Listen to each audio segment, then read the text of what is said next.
Good morning, student. Welcome to chemistry class.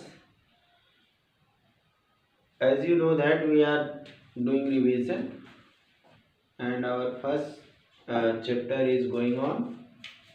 Continue basic concept of chemistry, in which we have revised so many topics, and the last topic which we have revised, that was the atoms and molecules.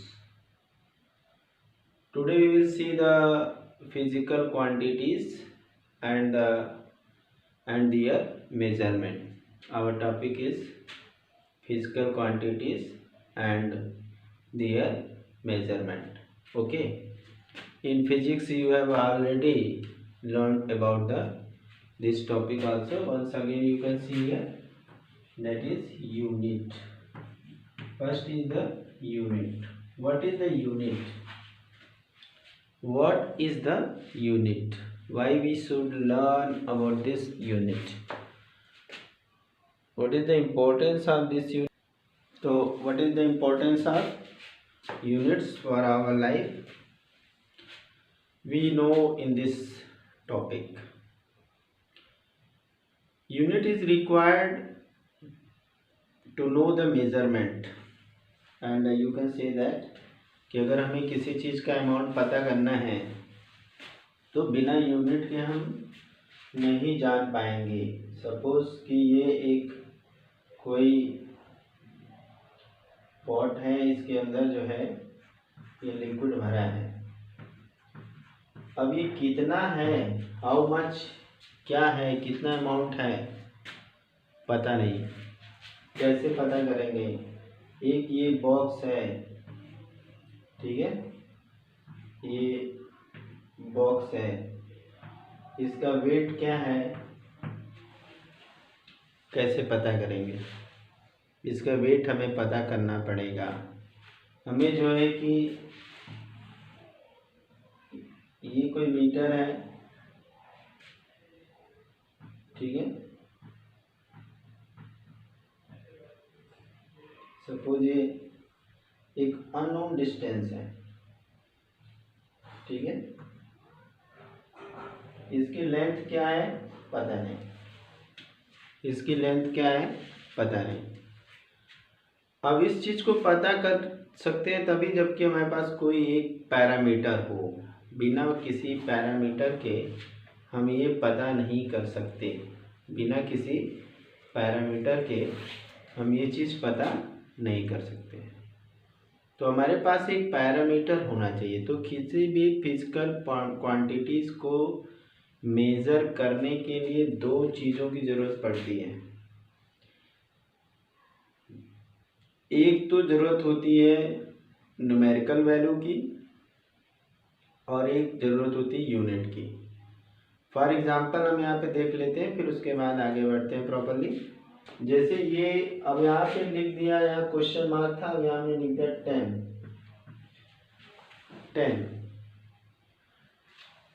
यहाँ पे हमने लिख दिया 10, ठीक है. यहाँ पे हमने जो है कि 12 लिख दिया. इस न्यूमेरिकल वैल्यू की कोई वैल्यू नहीं है यहाँ पे. ये 10 क्या है, लीटर है, केजी है, क्या है, मीटर है, मीटर क्यूब है, क्या है पता नहीं. तो अगर किसी भी फिजिकल क्वांटिटी को मेज़र करना है तो हमें दो चीज़ों की ज़रूरत पड़ती है. एक तो यूनिट होनी चाहिए, एक न्यूमेरिकल वैल्यू होनी चाहिए. तो अगर हमने यहाँ पे लिख दिया 10 लीटर लिख दिया, तो ये हमारा हो गया numerical value,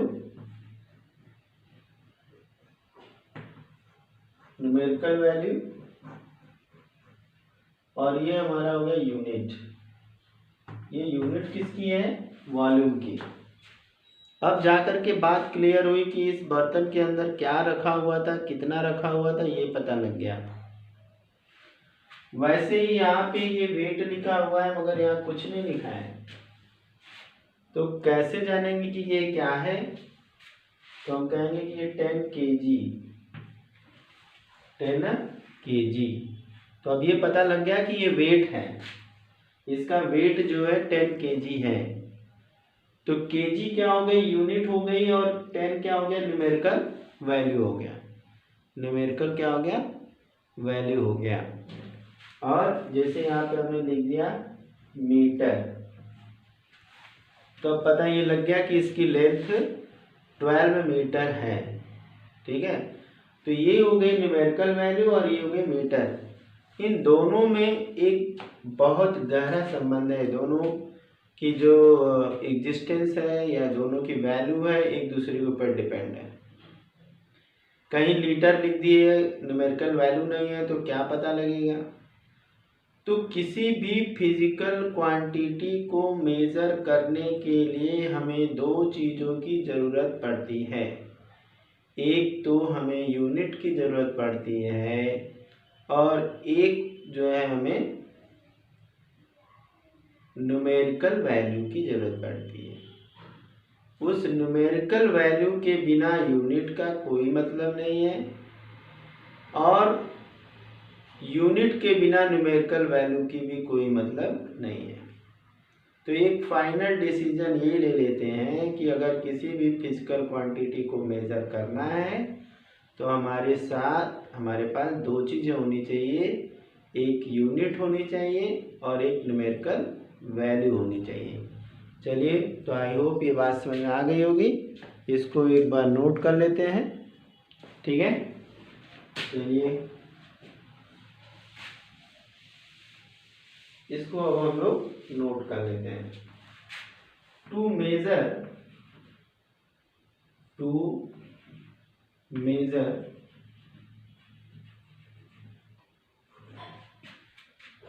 a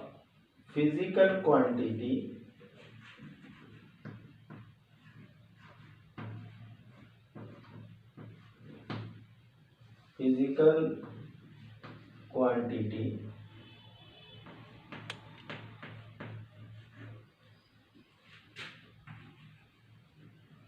two things are very important.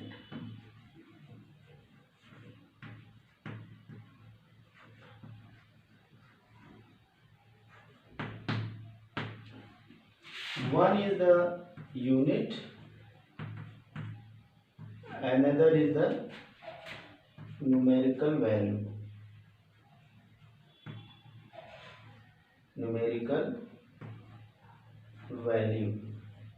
Okay, पहला यूनिट और दूसरा न्यूमेरिकल वैल्यू, ये दो चीज़ें हमें ज़रूरी होती है।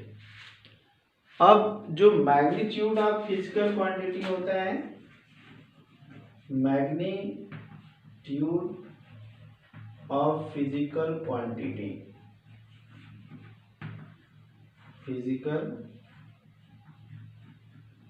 क्वांटिटी, ये इक्वल टू होता है न्यूमेरिकल वैल्यू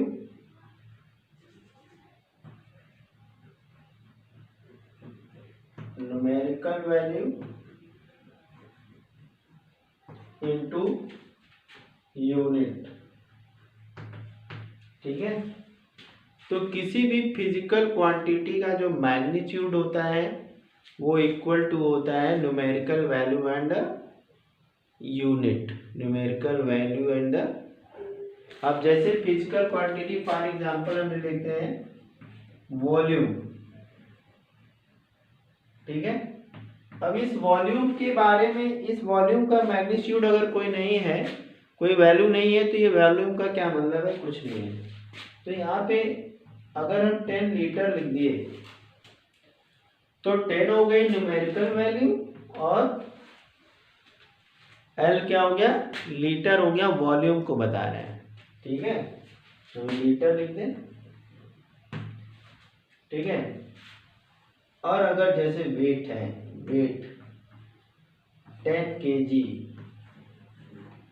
ठीक है, लेंथ 10 मीटर, ये क्या है, ये है, ये हमारा है फिजिकल क्वांटिटी, फिजिकल क्वांटिटी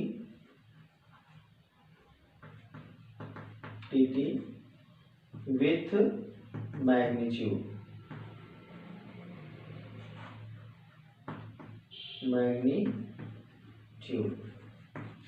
ठीक है, मैग्नीट्यूड के साथ। तो आई होप ये बात समझ में आ गई होगी, नोट कर लीजिए, फिर उसके बाद हम एक एक करके आगे की ओर बढ़ते हैं, ठीक है। तो अब हम फाइनली आ गए इसके ऊपर, हमारा नेक्स्ट पॉइंट है यूनिट को डिफाइन करेंगे कायदे से, ठीक है।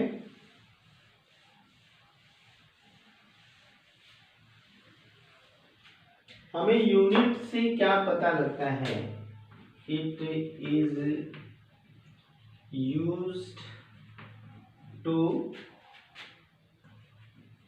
No the magnitude of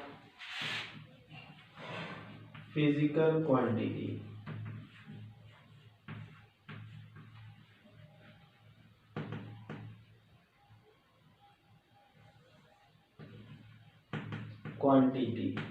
physical quantity.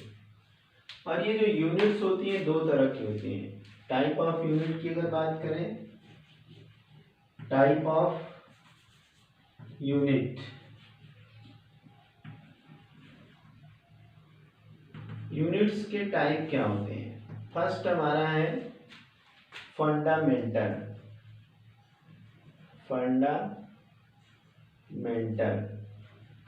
और बेसिक यूनिट। दूसरा हमारा है यहाँ पे फंडामेंटल और बेसिक, दूसरा है डिराइव्ड, ठीक है, डिराइव्ड यूनिट, ठीक है। जो हमारी बेसिक यूनिट है, जो फंडामेंटल यूनिट है, वो इंडिपेंडेंट है, वो किसी के ऊपर डिपेंड नहीं है। लेकिन जो डिराइव्ड यूनिट होती है वो क्या होती है, वो फंडामेंटल यूनिट के ऊपर डिपेंडेंट होती है। जैसा नाम सजेस्ट करता है डिराइव्ड, यानी फंडामेंटल यूनिट्स को मिला करके इसको हम डिराइव करेंगे। फंडामेंटल यूनिट्स को मिला करके हम इसको डिराइव करेंगे, ठीक है। तो फंडामेंटल जो यूनिट हो गई वो इंडिपेंडेंट होती हैं, वो किसी के ऊपर डिपेंड नहीं करती हैं, और उनसे मिल करके डिराइव्ड यूनिट्स बनती हैं। तो हम सबसे पहले अब इसमें जानेंगे फंडामेंटल यूनिट। इसको नोट कर लिया होगा, ओके। चलिए अब यहाँ पे हम लोग इसको लिख लेते हैं। फंडामेंटल, फर्स्ट हमारा है फंडामेंटल यूनिट, या इसको हम कह सकते हैं और basic unit.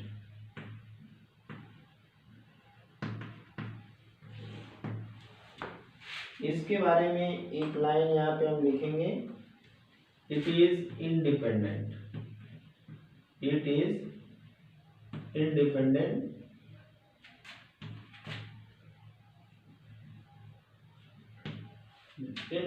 unit which is used to measure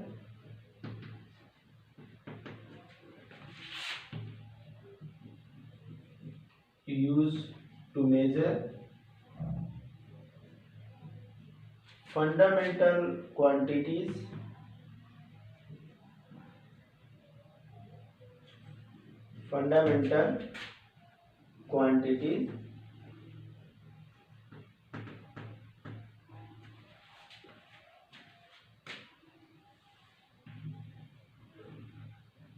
and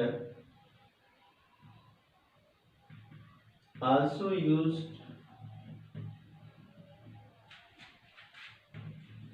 to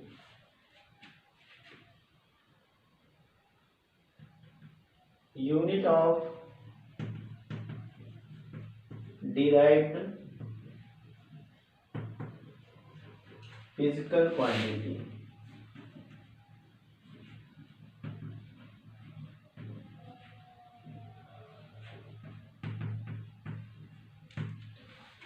जैसे हमारी यूनिट 2 होती है वैसे ही हमारे पास जो है कि ये फिजिकल क्वांटिटीज जो होती है 2 तरह की होती है, एक फंडामेंटल होती है और एक डिराइव्ड होती है। तो फंडामेंटल यूनिट्स का यूज़ तो हम जो है कि करते हैं किसके लिए, फंडामेंटल यूनिट्स की यूज़ हम कर सकते हैं फंडामेंटल क्वांटिटीज़ को पता करने के लिए, और इसके अलावा डिराइव्ड क्वांटिटीज़ फिजिकल क्वांटिटीज़ के लिए भी कर सकते हैं। ठीक है, तो आइए हम देखते हैं कि कौन कौन सी फंडामेंटल यूनिट्स हैं। ठीक है, fundamental units are fundamental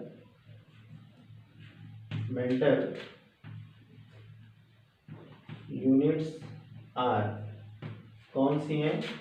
first, अगर देखा जाए तो एक काम करते हैं, हम यहाँ पे एक तरफ लिखते हैं फंडामेंटल क्वांटिटीज, फंडामेंटल क्वांटिटीज,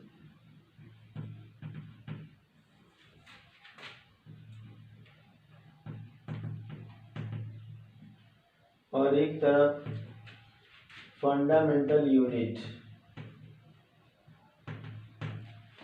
तो जैसे कि मास हो गया, मास देयर आर 7, पहला हो गया मास, दूसरा हो गया लेंथ,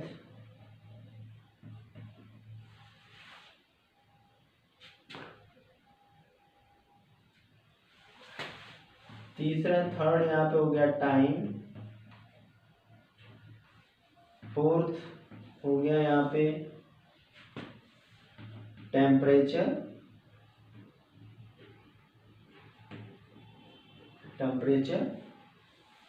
और पांचवा यहाँ पे हो गया, पांचवा हम ऊपर लिख देते हैं। ये तो समझ गया कि फंडामेंटल जो यूनिट होती है वो इंडिपेंडेंट होती है। ठीक है, which is used to measure the fundamental quantities and also used to know the unit, यहाँ पे मैं छूट गया, know the unit of derived quantity, physical quantity. तो यहाँ पे हमारा फिफ्थ हो गया करंट, सिक्स्थ हो गया लाइट इंटेंसिटी,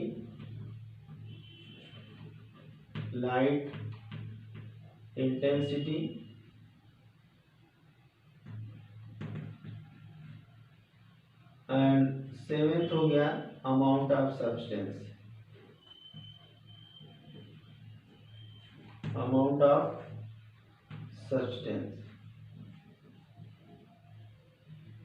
ठीक है। अब इधर फंडामेंटल यूनिट से हम यहाँ पे आएंगे, तो मास के लिए हम केजी यूज करेंगे, लेंथ के लिए हम मीटर यूज करेंगे, टाइम के लिए हम लोग जो है कि सेकंड यूज करेंगे, इसको हम किलोग्राम लिख देते हैं, ग्राम, मीटर और सेकंड। ठीक है, सेकंड। इसके बाद टाइम के लिए हो गया, ये लेंथ के लिए हो गया, और ये टेम्परेचर के लिए हो जाएगा केल्विन, ठीक है। इसको हम यहाँ पे इसको थीटा से दिखाते हैं, ठीक है। करंट के लिए हो गया एम्पियर,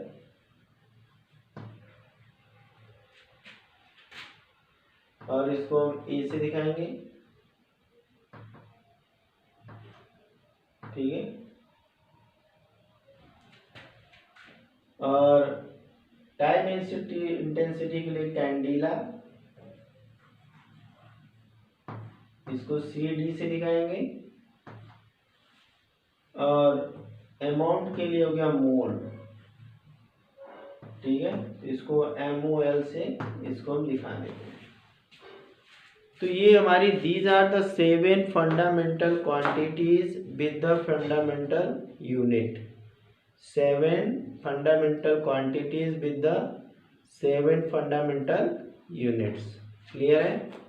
कौन कौन सी है? Mass, length, time, temperature, current, light intensity, amount of substance.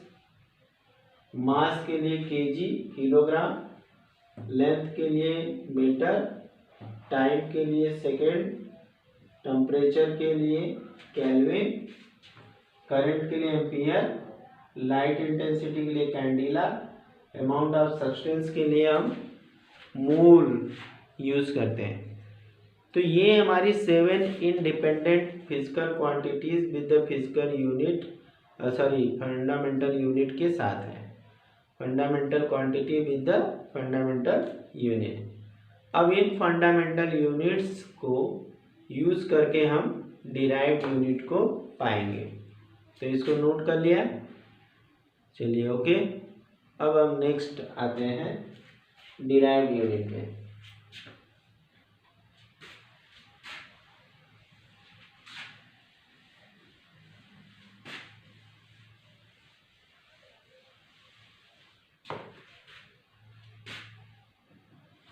Derived unit,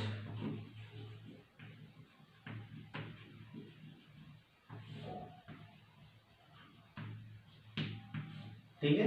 derived unit से पहले हम जानना चाहेंगे derived quantity.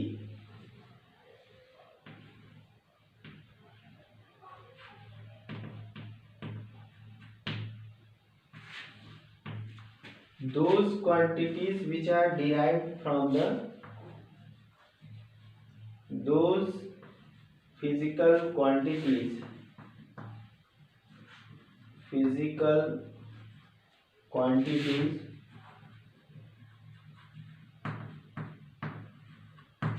which are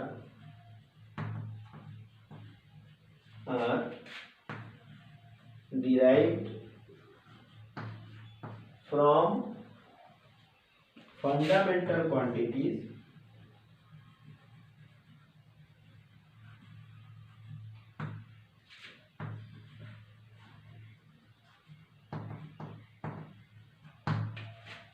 are known as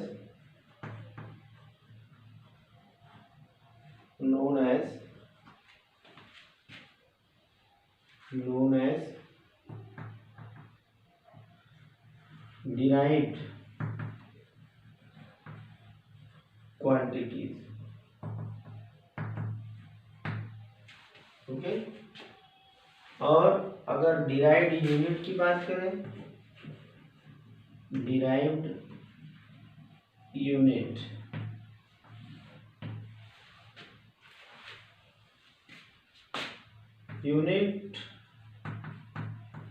used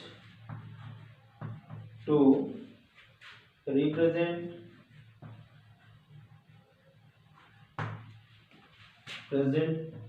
derived quantities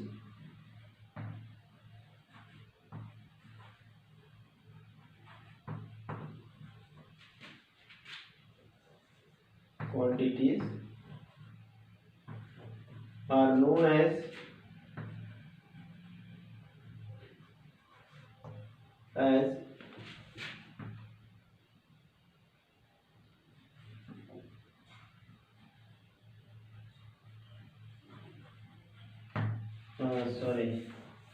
known as quantities,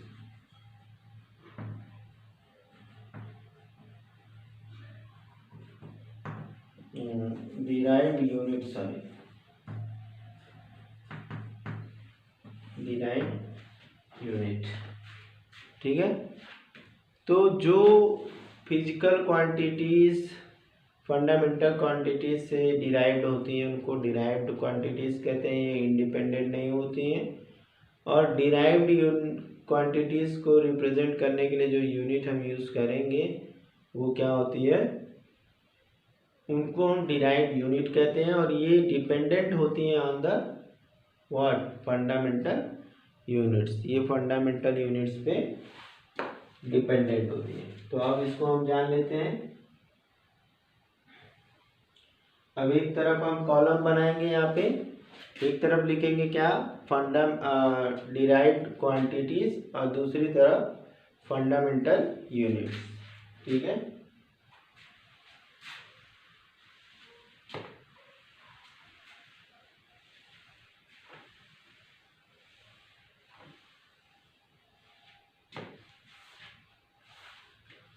ठीक है। तो यहाँ पे हमारा है डिराइव्ड क्वांटिटीज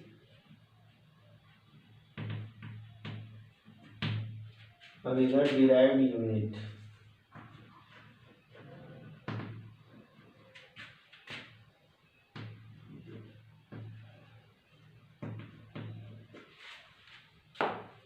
ठीक है, डिराइव्ड क्वांटिटीज में हम क्या लेंगे, जैसे कि अगर हम वेट की बात करते हैं, वेट हमारा क्या होता है, मास इनटू ग्रेविटी। ठीक है, और ये हो गया मास इनटू ग्रेविटी। अब इसके लिए हम यूज करते हैं किलोग्राम। अब ये जो किलोग्राम वेट है, इसमें मास भी है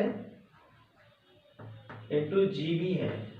ठीक है, कि अगर कहने का मतलब है कि फॉर एग्जाम्पल हम यहाँ पे लेते हैं पहले,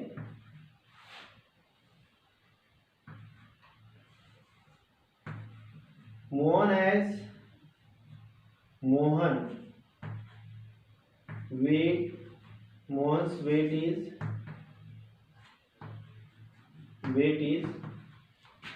60 kg वेट। ठीक है, kg वेट। तो इसका मतलब क्या हुआ, इसका मतलब ये हुआ कि ये मास इनटू ग्रेविटी, तो मास हो गया इनका 6 kg और ग्रेविटी 10 ले लिए यहाँ पे मीटर पर सेकेंड, तो ये आ गया यहाँ पे 60 kg वेट। ठीक है, तो वो उसके अंदर इंक्लूडेड है, वो क्या है, इंक्लूडेड है। तो ये हम जान गए यहाँ पे। अब नेक्स्ट हम आते हैं एरिया। क्या है, एरिया। एरिया इक्वल टू क्या होता है, लेंथ इंटू ब्रेथ। ठीक है, अगर कोई एक ये रेक्टेंगल है, ये ए है, ये बी है। ठीक है, तो यहाँ पे एरिया ए इंटू बी हो जाएगा। अब दोनों को हम लेंथ से रिप्रेजेंट करते हैं। ठीक है, तो यहाँ पे ये क्या हो जाएगा, metre square.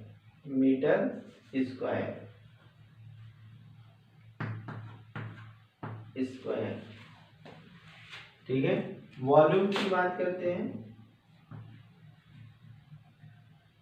Volume, area into beds into height. ठीक है, अब इन तीनों चीज को हम एल से डिनोट करेंगे। ठीक है, तीनों चीजें एल क्यूब हो जाएगा। ये क्या हो जाएगा? एल क्यूब, लेंथ का क्यूब हो गया। और लेंथ का क्यूब है तो लेंथ को हम मीटर से मेजर करते हैं, तो ये क्या हो जाएगा? मीटर क्यूब हो जाएगा, मीटर क्यूब हो जाएगा। ठीक है, तो आज इसके आगे हम लोग कल जो है कि कंटिन्यू करेंगे। आज के लिए इतना ही फिलहाल। Thank you, have a nice day.